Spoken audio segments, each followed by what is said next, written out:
For those who are watching this going, okay, who exactly is Penrose? And why is his claim that you misrepresented him so significant? Penrose expressed some dismay at my misrepresenting him, and Justin Brierley caught wind of it. He had a debate scheduled for me and Alex O'Connor, but then Alex preferred to do somebody else, and Justin brought in Phil Halper. And Phil and I it went on about 3 hours. Phil went then, what he believed was my position, and shared it with various cosmologists and physicists, and elicited critiques of me based on what he had fed to them. But unfortunately, what he fed to them was a misrepresentation of my position. And so even though these very prominent people critiquing me cumulatively sound very authoritative in dismissing poor old Meyer's benighted view, it was a kind of garbage in, garbage out situation where, having fed them a straw man, the critiques that each of them collectively rendered missed the mark.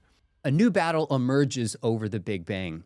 Interestingly, part of it came through from a conversation we had on this channel, as well as a new book out that's called Battle of the Big Bang.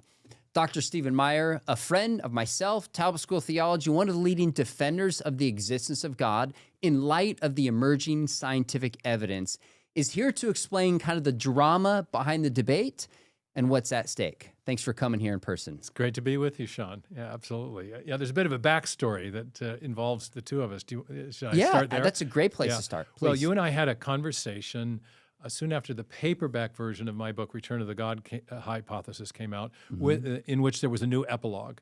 And in the epilogue, I mentioned some of the newer, what are called infinite universe cosmological models that physicists and mathematicians have been devising to try to save the idea that the universe is infinitely old, despite the many lines of evidence that have been accumulating since the 19-teens and 20s, suggesting that the universe had a beginning.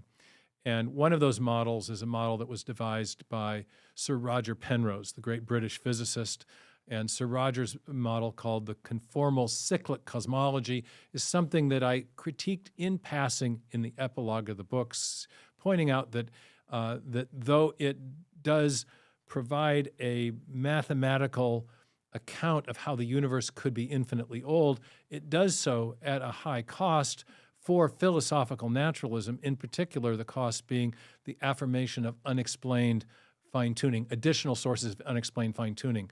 So you may be able to get around the beginning, but to do so, you have to affirm additional sources of unexplained fine-tuning that suggest, again, a fine-tuner and reinforce the fine-tuning argument for God's existence, even if you've gotten rid of the cosmological argument for God's existence that's predicated on a beginning.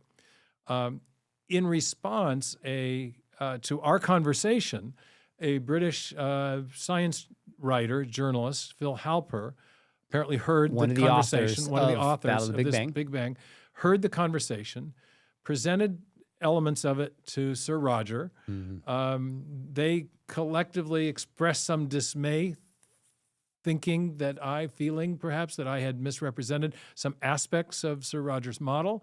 And then they came back with a podcasting critique. That resulted, in turn, in Justin Brierley hearing about the Halper response to you and me. Justin was looking for someone to debate me at Oxford. He had arranged for a debate between me and first Alex O'Connor. Alex ended up shifting and having a debate with a different partner, and then Justin pulled in Phil, and he and I had a 3-hour conversation moderated by Justin about all things cosmological, which was, in a way, really terrific.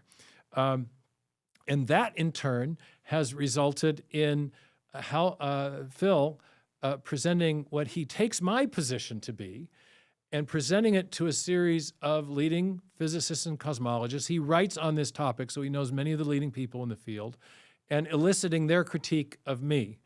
But that may be where we want to join the discussion, because now, whereas Sir Roger felt that he had been misrepresented, I think that Phil misrepresented me in what he shared with these physicists and cosmologists, leading to a kind of garbage in, garbage out situation where he presented them with a straw man version of my position, and then their critique of my position being falsely predicated, came back as sounding very authoritative and suggesting that maybe I didn't know what I was talking about at all, but it was based on a misrepresentation of my view.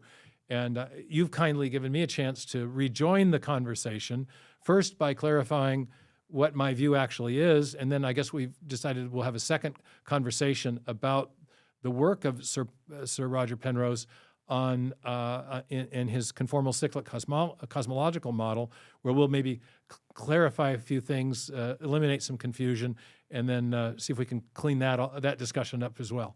This is a really remarkable moment that we're at, because debates about the Big Bang, like you said, have been going on for a century plus. And now we're at a point where all these new models are emerging. People like Sir Roger Penrose, one of the most influential scientists for the past half century, has weighed in with his model. There's claims of underrepresentation, misrepresentation. Well, the most important thing is that we get clarity on what the models are, whether they point towards the universe having a beginning, whether they point towards intelligent design. I think this is kind of a remarkable moment that we're at. So I appreciate you coming down and clarifying your model. And then we'll also have part 2 where we'll focus it distinctly on Roger Penrose's model. Perfect. And get your response there. I believe in God, but I'm also a big believer in Bob Dylan. and Dylan's famous quote, which I always shared with my students, is, "You can't criticize what you don't understand." Love it. So if I misunderstood some part of Sir Roger's model, let's return to that and clean that up. I think that the gravamen, the focus of my critique stands irrespective of one thing where I think I did get it a bit wrong, one element of what he's proposing. In a way, in my defense, I think we'll see when we get there that my way of representing what he was arguing was perhaps a more sympathetic reconstruction of his rationale than some physicists would grant to him. Okay. So it was an error in that direction, at least. Fair enough. I also embarrassingly misstated the title of his model. I said that it was the cyclic conformal cosmology when it's actually the conformal cyclic cosmology. And my new friend Phil had a little fun with that, but we'll let that go, as he did ultimately. But in any case, I do appreciate this, because I think in the interest of clarity and advancing the truth, we want to make sure that we are critiquing each other's ideas accurately. It was one of the neat things about the conversation with Justin Brierley in his new program. That's he wants to make sure that each of the interlocutors are feeling that the other interlocutor is representing their position accurately. So I think this is a great opportunity to do that.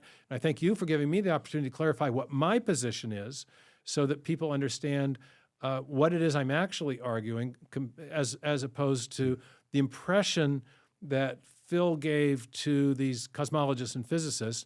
And it may be that charitably that Phil's impression of my position was inaccurate, but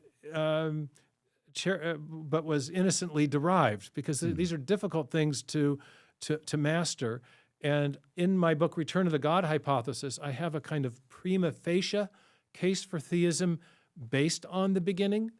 But then I have, in the latter part of the book, a second derivative case that says, but if you don't accept the evidence for a beginning and you want to model the origin of the universe alternatively as having a past eternal kind of profile, then you will invariably end up affirming something that provides other grounds for theism. And so this is a style of argumentation that philosophers sometimes call a robust argument. And a robust argument is one that terminates with the same conclusion, irrespective of two or more different factual predicates. And that's the kind of argument that I'm actually making. And that is a little bit difficult, perhaps, to perceive at first blush.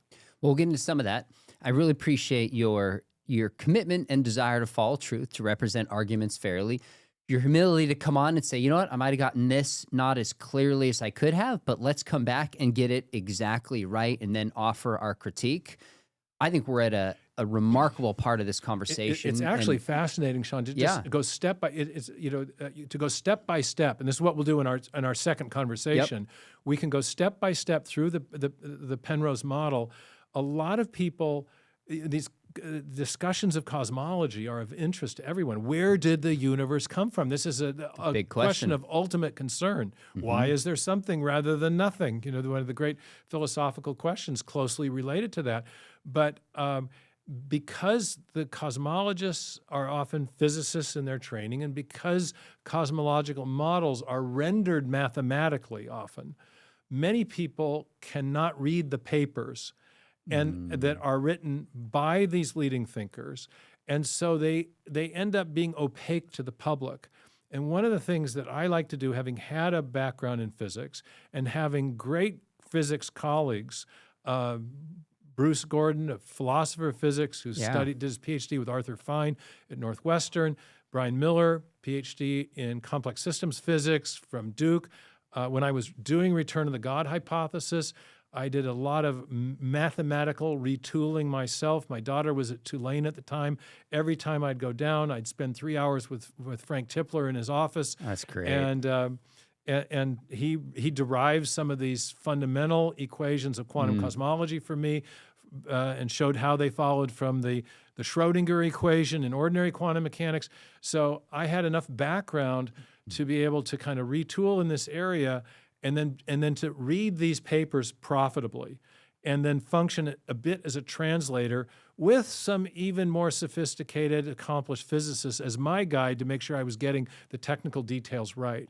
And so with that in mind, I think when we come back to have that conversation about Sir Roger's work, it's remarkable that I think that when you break it down in qualitative terms and explain what he's arguing metaphysically as well as physically and mathematically, most people will actually be able to understand the model. And that will also, I think, expose where there are some logical limitations, let's say, in what he's doing, and why the case I'm making about unexplained fine-tuning in all the infinite universe cosmological models is actually quite compelling. Okay, so let's take a step back. You know very well who Roger Penrose is. I've tracked his work for a long time. One of the most respected scientists of our day. But for those who are watching this going, okay, who exactly is Penrose? And why is his claim that you misrepresented him so significant? Tell us a little bit of that backstory. Well, Sir Roger was actually one of Hawking's PhD examiners. And Hawking in the mid-'60s presented a PhD thesis at Cambridge University. It was after his ALS diagnosis. It's really a very heroic story because he was so discouraged at one point he thought he would quit the PhD. But he continued, and in one of the key chapters of his dissertation or his thesis, he'd been thinking about black hole physics, and he realized in the forward direction of time, matter is getting more and more diffuse. In the reverse, he's thinking about a black hole is a concentration of matter that is so dense that even light can't get out. But then he begins to think about black hole physics in relation to what the cosmologists are talking about, that in the forward direction of time, matter is getting more and more diffuse. But that means in the reverse direction of time, matter is getting more and more densely concentrated. So according to Einstein's theory of general relativity, the space around the matter in the reverse direction of time would have been more and more tightly curved as you go progressively further and further back. And that's why just intuitively, you reach a limiting case, because as you go further and further back, the matter gets more and more densely concentrated, the space gets more tightly curved, the space gets more tightly curved, the matter gets more densely concentrated, and eventually you reach what Hawking eventually called the singularity. Now, he presents that as part of his PhD thesis, and in the little film about his life, the biopic called "The Theory of Everything," not to be confused with our new film coming out called "The Story of Everything." That's right. Hawking, they show the examiners pushing the thesis across and saying, they're picking at all the little mistakes he made in the other chapters, and then but this idea of a space-time singularity, a big bang at the beginning, or a black hole at the beginning of the universe, that's brilliant. Congratulations, Dr. Hawking. And they shove the book back across. And Penrose is one of the ones that's Penrose pushing it back. is one of the. Okay. And then someone says, now go work out the maths. Okay.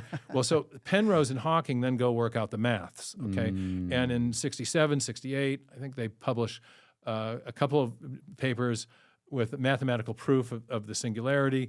Then then Hawking writes a book with George Ellis in 71 with a further elaboration of proofs of singularities.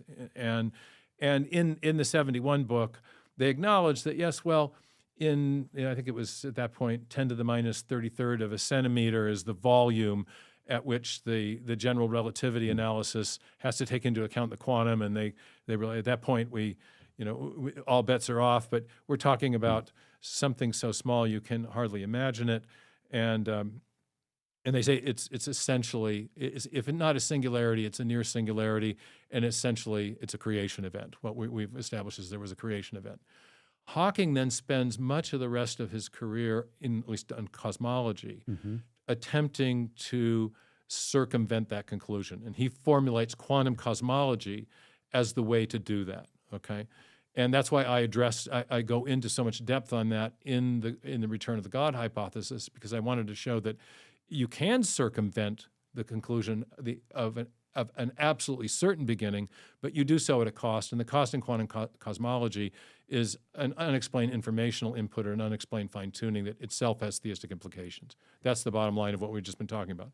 What Penrose now has done is come up with another cosmological model that attempts to restore an infinite universe, attempts to depict the universe as infinitely or past eternal. And that's only one of many reasons that Penrose is significant. I mean, he's a great physicist on in multiple different areas, and also kind of a leader in the discussion of the mind-body problem as well, where he's had some very interesting things that I think are actually quite favorable to the sort of notion of dualism. So he's a very interesting figure, brilliant physicist, and I, obviously, in a way, I was kind of pleased that. I was thrilled. He engaged us. He was saying in the interview that I had critiqued his new model, pointing out that many leading physicists have rejected it. They think it's just very counterintuitive, contrary to a lot of known physics. And he said, well, but that other physicists are critiquing it is a point in its favor. I'm glad to know that they're taking it seriously enough to critique it. I feel the same way about Sir Roger critiquing our conversations. So I love to hear you say that. When I heard he respond, I was like, wow, he's hands down one of the most influential scientists over the past half century. Takes our interview and your work seriously enough to respond. This is a great moment for this conversation and for this debate. So maybe let's take a step back. Phil's created this video with the responses by 16 cosmologists and/or physicists based on a misrepresentation of what your argument actually is. That's my claim that he misrepresents, and Okay. I can justify that. Okay. The backstory is that after Sir Roger, Phil heard our conversation about where I discussed Penrose's model at the end of a longer conversation. He then shared my remarks with Penrose, and then did an interview with him. Penrose expressed some dismay at my misrepresenting him. And then this went out in some of the sort of scientific atheist circles, and Justin Brierley caught wind of it, and he had a debate scheduled for me and Alex O'Connor, but then Alex preferred to do somebody else, and Justin brought in Phil Halper, and Phil and I had, I think, about a 3-hour-long debate. It was all conversationally moderated by Justin, who's very skilled at that. He's the best. But it went on about 3 hours, and in blocks of time. And I guess it's going to be released later this spring. In any case, Phil went then and took what he believed was my position, and shared it with various cosmologists and physicists in his acquaintance, because he writes on this, so he knows a lot of these people, and elicited critiques of me based on what he had fed to them. But unfortunately, what he fed to them was a misrepresentation of my position. And so even though these very prominent people critiquing me cumulatively sound very authoritative in dismissing poor old Meyer's benighted view, it was a kind of garbage in, garbage out situation where, having fed them a straw man, the critiques that each of them collectively rendered, I think, in the end, missed the mark. And so that's kind of where it stood, or where it stands. Yeah. Okay.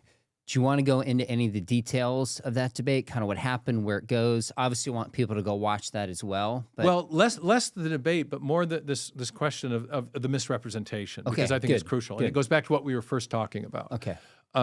Because what Halper told them was that I claimed that the singularity theorems of Hawking and Penrose proved a beginning, and that I was advancing a singularity-based apologetic for the existence of God. And based on what I've already said, I think your viewers and listeners will understand that my argument is quite a bit more subtle than that, and that it's a conditional argument. If we accept that, as best we can tell, the universe had a beginning, not that we've proven it, but as best we can tell, the best explanation of the evidence is that there was a beginning, then that conclusion has theistic implications. The postulating God best explains a finite origin of the universe, the origin of the universe a finite time ago, where we consider the universe to be matter, space, time, and energy.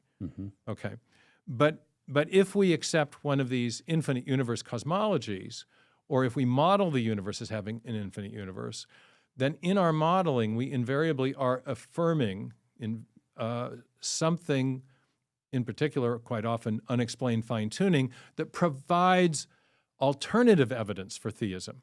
So it's either that we have a theistic conclusion based on the factual predicate of a beginning, or we have a theistic conclusion based on some of the features that are invariably present in these infinite universe cosmological models, in particular, vast amounts of new unexplained fine-tuning.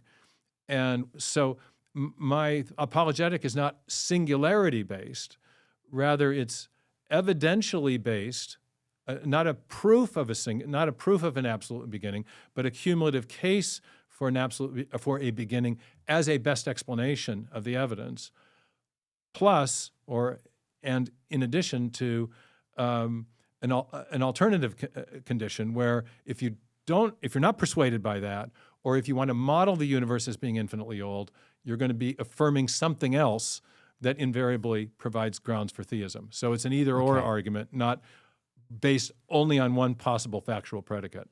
This is one of the most important things I want people to take from this interview. You said at the beginning, kind of pick your poison, or either or. Yeah. We don't escape design or information, whichever avenue we take. It's not like a fork in a road. You can have universe and get eternal universe, get rid of God. There's still design there. Or this fork in the road, we have the beginning of the universe, which has theistic implications. Now, a minute ago, you said that Penrose's model, which we're going to come back to and respond to in some depth, has been rejected by many, if not most, physicists at this point. Is that fair before I go further? Maybe we'll let's get into that when we do the separate conversation about Penrose. But there are different elements of what Penrose has a kind of a 5 or 6 step scenario by which he justifies a new eon of creation, a new eon of expansion of the universe. So he has rather, if you think of that old oscillating universe model where the universe expands and contracts and expands and contracts, the problem in that old model was that when you get to the end of an expansion phase, you have highly diffuse distribution of matter. It's not organized or concentrated in any way that would allow it to do work. And so you have a buildup of entropy. It's a high entropy end of cycle state. And the problem that the old oscillating universe model had was, how do you get from a high entropy state with a lot of energy that is a lot of matter and no energy available to do work, to a new cycle where you have a concentration of energy that's available to do work and create a new expansion phase. What Penrose has a 3 or 4 step scenario where he attempts to solve that problem. Okay. But he does so by violating some very established known principles in physics, in particular the unitary principle of quantum mechanics and a few other things that have caused a lot of leading physicists to say, wait, I don't think this works. And then there's a little bit of a mathematical sleight of hand where he uses something called conformal geometry to try to make what looks very big, namely a universe, look very, very small, and where he's got a lot of where he has no energy available to do work, and where suddenly he gets a new concentration of energy available to do work. And the moves he makes to accomplish that have been questioned by lots and lots of physicists. Okay. So we can come back to that, and we ought to break that down in a more step-by-step way, because the last thing we want to do in our next conversation is misrepresent Sir Roger, because he's a great physicist and deserves to be properly critiqued. My motto that I've always taught my students is from Bob Dylan: you can't criticize what you don't understand. So let's come back and make sure that everyone understands that we understand what Penrose's model is. Good. And then I'll offer my critique in that context, and we'll take that conversation more slowly, which we probably should have done the first time around. Love it. No, that's totally fine. That's fair. So without going into depth, my question is that, at least, maybe you haven't done a poll of most, but many leading physicists are challenging and agreeing with you that there's certain questionable it's not things. just the ID people that are questioning Penrose. So then here's my question on your model. Yeah. Since you're saying the origin of the universe, if it had a beginning, has theistic implications, and that seems to be widely agreed, at least by philosophers as far as I can tell. But on the other, fork in the road, where you're saying these models require they don't get rid of the need for information input, and hence an argument for design, is that equally built upon questionable assumptions? Or would you say, in your other rung of this fork, no, I'm building on widely accepted theories and ideas inside the scientific world? I would say that this conditional argument, if you elect condition A, you have theistic implications. If you elect condition B, you've got theistic implications. That was perhaps the most original element of the return of the God hypothesis. Okay, and for that reason, it may be exactly why it was difficult. It has been difficult for my critics to understand what I'm saying.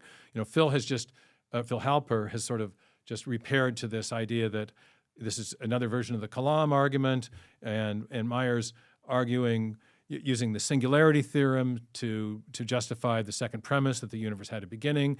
And physicists say, no, you can't use the singularity theorem to do that, because inside the Planck volume, we have quantum mechanical effects that mean that the weak and strong energy conditions don't apply, and therefore we don't know, and so and what I've shown is in the book that even if we go for a quantum cosmological model, that has theistic implications as well, for different but more subtle reasons. Not because it is the case that in those quantum cosmological models, the modelers don't get rid of the singularity; they presuppose it in their equations.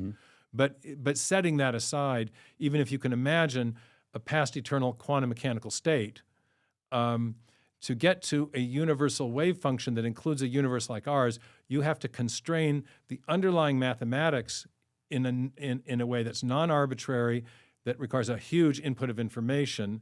And in the modeling, that information is always provided by the intelligent physicist. So I want to ask, what's actually being modeled? What's being modeled is the need for information coming from a mind to get a universe like ours. Okay. As one of the options. Okay? Gotcha. And that's chapters 18 and 19. 18 and 19 in the book. It's the headiest stuff in the book, and it's not for everybody, but there it is. But that's just now is with the new book by Halper and F. Shorty. And by the way, I would highly recommend it. It's a great exposition of all the different models that are out there, and they're very clearly explained. But what my colleagues and I, Bruce Gordon, philosopher of physics, Brian Brian Miller, a physicist.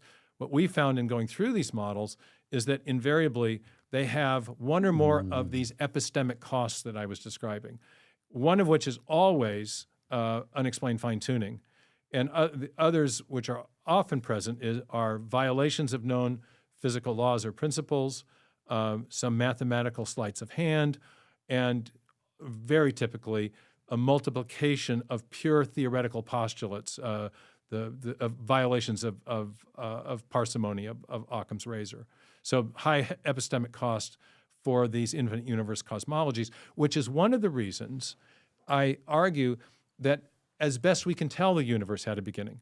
If the alternative models are baroque, convoluted in the Occam's razor sense, if they involve violations of known, well-established physics, and they have to invoke additional sources of fine-tuning, then the evidence we have, not the proof, but the evidence we have of a beginning suggests that probably the beginning is suggests that the universe, as best we can tell, did have a beginning. That's a better explanation. If you have to resort to explanations that are as convoluted as the ones that are being advanced and described in the F. Shorty and Halper book, then the case for the beginning, I think, looks all the stronger.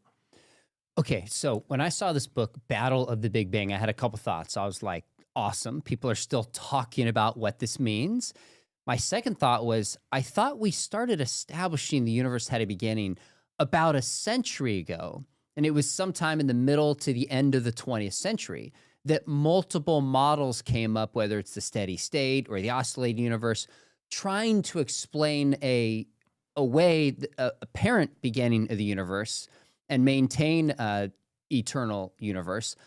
I kind of thought this debate was dead, and yet it's reemerging. What's new with this book, and where are we at right now? Kind of frame what's at stake and why this conversation I think that's very important. interesting to put it in historical perspective, because if you go back to the 19-teens and 20s, Einstein's theory of general relativity, on its face, Einstein himself realized, implied a dynamic, expanding universe that suggested a beginning.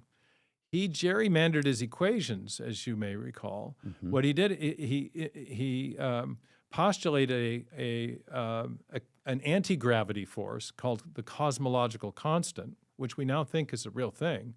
But what he also did was he gave the cosmological constant a very particular value so that it would exactly balance the gravitational contraction, so that he could portray the two forces as equiposed in perfect balance. Now notice the move he made, because this is what's going on right up to the present. He fine-tuned the value of the cosmological constant. With enough fine-tuning, he could circumvent the impression that his equations otherwise gave of a beginning, of a dynamic, expanding universe outward from a beginning. And so fine-tuning has been in the toolbox of people who want to depict the universe as infinitely old from the very beginning of this debate. But then Einstein eventually came around. He was challenged by Eddington to go out to Mount Wilson, see the evidence that Hubble was acquiring of the redshift and the expanding universe, and later said that his attempt to gerrymander his own equations was the greatest blunder of his life. It's amazing. I misquoted him in the book. I said I quoted him as saying it was the greatest blunder of his scientific career, but it was of his life. He said. I didn't his realize actual that. quote was of his life. Interesting. So, and then we had the steady state model. 1960s, you get the cosmic background radiation, and that for all intents and purposes, sounds the death knell to the steady state model. Then we have the oscillating universe model, which we were talking about before. That model, I think, was pretty much a spent force by the mid-'80s. There was the problem of where do you get new available energy to do work, and is there enough mass to cause a recollapse? The conclusion was no. Then there were other challenges that came about in the 90s. There was little perturbations in the cosmic background radiation that had been predicted by the Big Bang but hadn't been observed before, with the George Smoot stuff. So that provided further evidence And I would say the hot Big Bang model is still the gold standard in cosmology. But what we're seeing now are very clever attempts to model an infinite universe, past eternal universe, using mathematics. And there's a book by a German author called Lost in Math. And there is a sense where the human mind is infinitely creative, and we can model almost anything mathematically.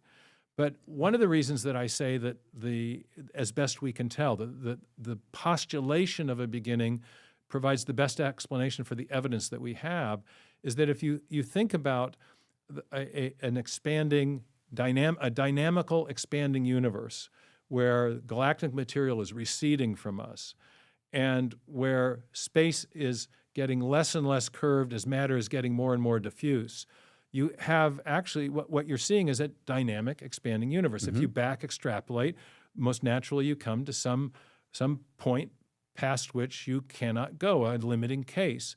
There's nothing in the observational evidence that we have that suggests a static or steady state universe. You can posit a pre-Planck time static universe if you like, but there's nothing in what we see that suggests that as a natural conclusion.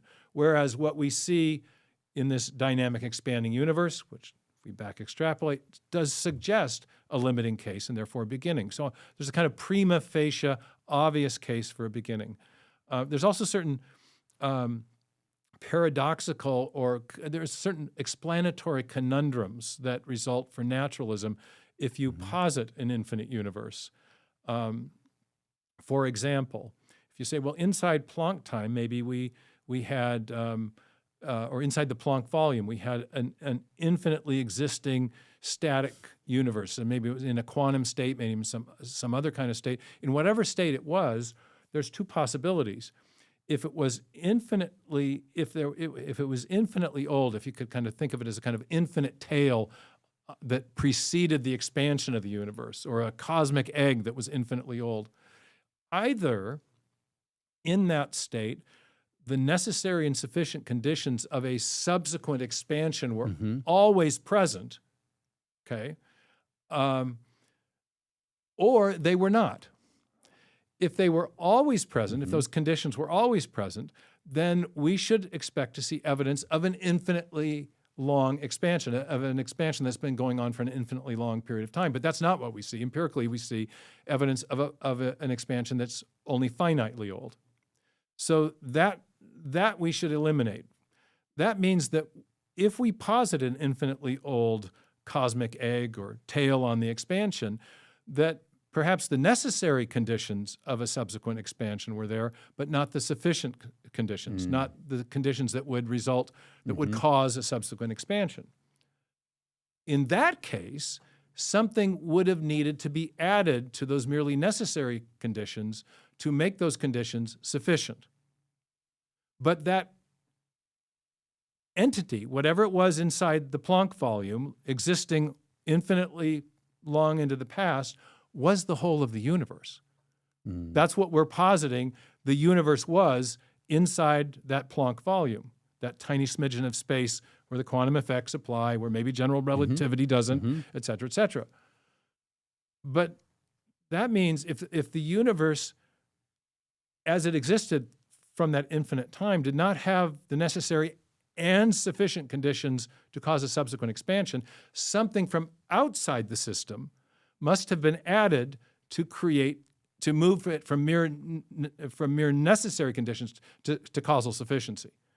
But that means that a transcendent causal entity must have acted to explain the expansion that ensued. And that causal entity, moreover, was not determined by any physical state within the universe, because it was something separate from the universe. So you have something that looks, and its action occurred at a finite point in the past. So you have a discrete event that's not physically determined that comes from a transcendent causal entity. Now, theism would explain how that happened. It would explain why you had a subsequent expansion, whereas I can't think of anything within a naturalistic framework that would do that. And in any case, the whole question of how you got from the cosmic egg or the cosmic tail to the expansion is unanswered on naturalism. So again, that's not a proof that the universe had a beginning, but the attempt to circumvent the beginning by invoking the indeterminate features inside the Planck volume, the indeterminacy of the pre-Planck time state don't really give you support for naturalism. They still point in a theistic direction. Okay, so if I'm going to frame this historically, if we go back a century, the oscillating model and then the steady state theory kind of model, there was kind of one attempted explanation that at least seemed to be pushed forward and promoted. Now we have in Battle of the Big Bang 25 or so models. Penrose's model. Do you view this as saying, wow, these challenges are ramping up and it's getting greater? Or do you kind of view this as people are really starting to realize that it points towards the beginning of the universe and it's kind of just an attempt to avoid this, and we're coming full circle saying, nope, what started a century ago is really clear? Like, how do you view the state of this in this book emerging, if that's fair? I would leave it to readers to determine whether or not they detect underneath this proliferation of new models a desperation. Okay. I tend to not want to traffic in motivational arguments, okay? Fair enough. But there is a very important argument from the history of science that's from Kuhn's Structure of Scientific Revolutions, and that is that the proliferation of models is not the sign of a healthy research program, but it's the sign of a degenerate research program. Lakatos, I think, said the same thing. And so I don't, when I had the debate with Halper, when I would critique one model, he'd say, yeah, but there are these other models. And I'm not saying any one of them is right. I'm just saying the very fact that there are all these models suggests that we can't be asserting that the universe did in fact have a beginning. Well, my counter would be, first of all, the proliferation of models is the sign of an unhealthy, degenerate research program, not a healthy one. If the community can't congeal around one of the models as being clearly the best, or one or two as having great promise, then in fact, F. Shorty, in describing his variable speed of light model, in which he suspends Einstein's limitation on the speed of light from special relativity as part of his model, and a few other very fundamental things in physics, he says, well, it may seem counterintuitive, but it's no worse than all the others. So that kind of a defense is not really compelling. And I lost my train of thought here. Where was I going with that? Anyway, the degenerate proliferation of models is generally seen to be a sign of a degenerate research program, not a healthy one. Oh, and then the second thing is that if the models collectively are subject to the same types of problems, then proliferating many of them doesn't solve the problem. Help. Okay, and this is our claim, and we're going to be coming out, my colleagues and I at Discovery, with a series of blogs and podcasts on this, showing that as you go through the different models, that we're actually, and I did this in preparation for my debate with Halper, is I just developed little scorecards. You can score these models. Do they, to what extent do they proliferate pure theoretical entities? Ad hoc theoretical entities? To what extent do they violate known principles of physics? To what extent do they involve themselves in some mathematical sleights of hand? And to what extent do they invoke unexplained fine-tuning? Invariably, they invoked unexplained fine-tuning. And many of the other problems were present in various combinations in each of the different models. So I don't think the mere volume of output of the naturalistic cosmologists in formulating past eternal infinite universe cosmologies is evidence of a healthy research program, or evidence that the problem has been solved, that they have come up with a better model for the origin of the universe than a model which affirms that there was a beginning. Okay, so tell me where you're at. In a minute, I'm going to give people 3 things. In fact, I'll do it right now, and then I'll come back to you. Sure. I think 3 things people can do following up with this. Number 1, we're going to have an in-depth response to the Penrose model and the claim that you misrepresented it, and we're going to walk through that. So look for that to come out. Second, and Sean, I would interject there that because our conversation was so rushed when we had it, it came at the end. It was a slightly confused discussion on our part. Okay. Mine more so, and I did get one thing wrong, but the most fundamental thing, which I claimed about the unexplained fine tuning, I absolutely got right. Good. And but I want to make sure that we represent Sir Roger's work accurately. So that I'm grateful to you for agreeing to do a separate conversation just on this. I'm thrilled. And also, I'm in touch with Phil, and we can send him the link to it, and they can come back at us, and we're here not keep to the win conversation not to going. win the argument, but to get to the truth and to clarify things. So, I mean, we've reached a really fascinating point in the cosmological discussion, because there is now a battle for the Big Bang, and there are all these new attempts to preserve an infinite universe cosmology in the face of the evidence. I think is just a fascinating turn in the conversation, and one which we're very happy to engage. So thank you for being willing to being willing to do that. And I'm not claiming to be always right or infallible in this, but I think that a subsequent discussion which we clarify the conversation, make very clear what Penrose is arguing, and then offer our critiques much more systematically, will be clarifying for all sides in the discussion. Love it. By the way, this is a win-win. I told my wife, I was like, I'm interviewing my friend Stephen Meyer, and I was trying to explain the models and this debate that's going on. So number 1, look for that video to come out. We'll do part 2. Number 2, you've got a series of podcasts and articles coming out of Discovery Institute where you'll respond to a bunch of these models. Third, check out Your Debate by Justin Brierley with Phil Halper, which will be about 3 hours in length, which is great. Broken up into 3 separate hours, but it was. I think Phil and I both thought it was sort of brutal. It was. So what should we know going into that, watching that? Because a lot of this, we can talk here and we can make our argument, but we're not being cross-examined, right? Yeah, Proverbs 18:17 says the first to speak in court sounds right until the cross-examination begins. What should we keep in mind when we watch that debate? Well, I think, first of all, that there is a new phase in the discussion of cosmology and what it means for these big metaphysical questions. And I think that it's an exciting development that, I agree. That this is happening on both sides. Secondly, I think from my point of view, the thing that may have been a bit difficult to get across in a conversational framing is that in a conversational setting is my framing of the argument. Phil kept in the discussion trying to position me as the arch defender of the singularity, okay?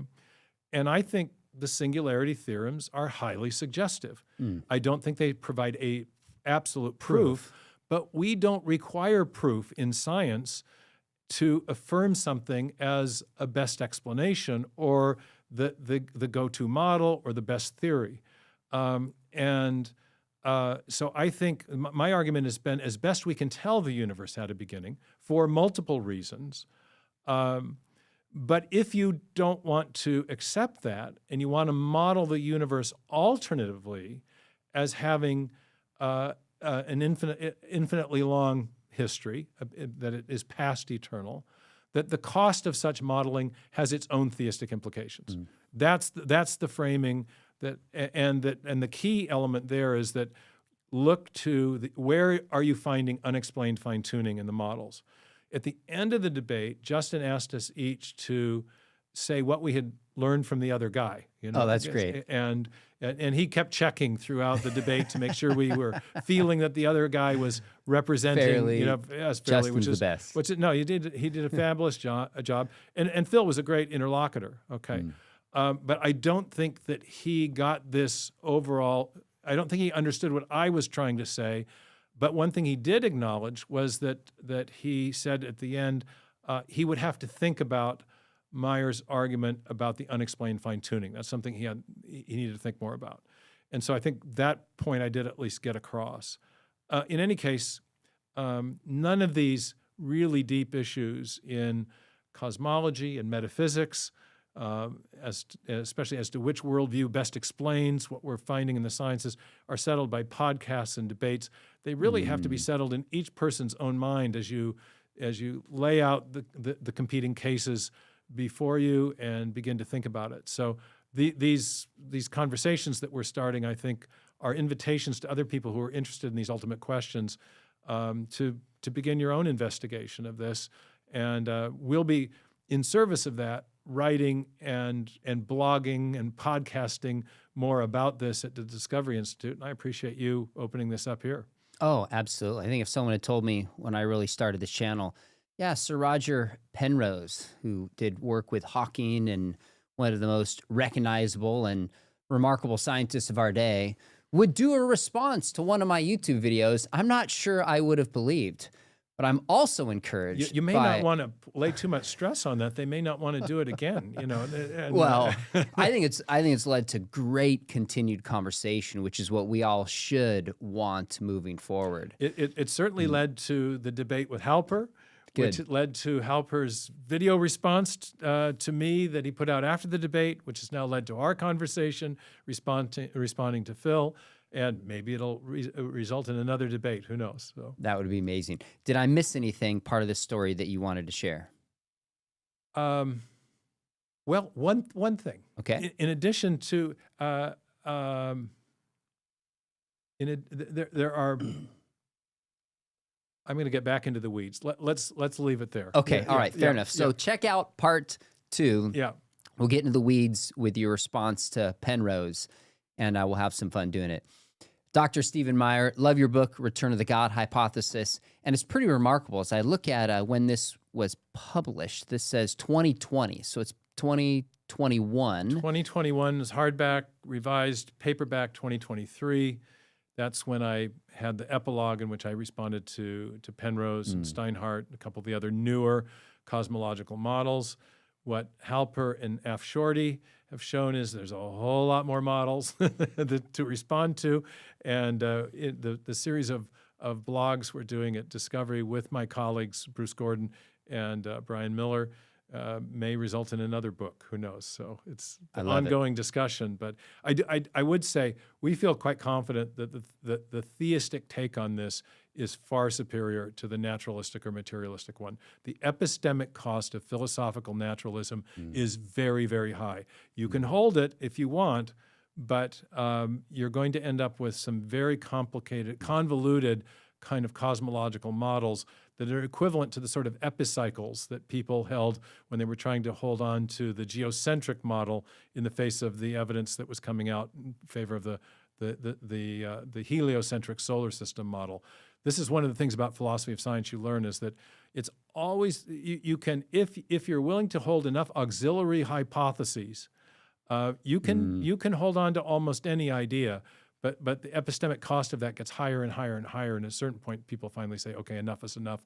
Let's go with the simpler, more elegant hypothesis.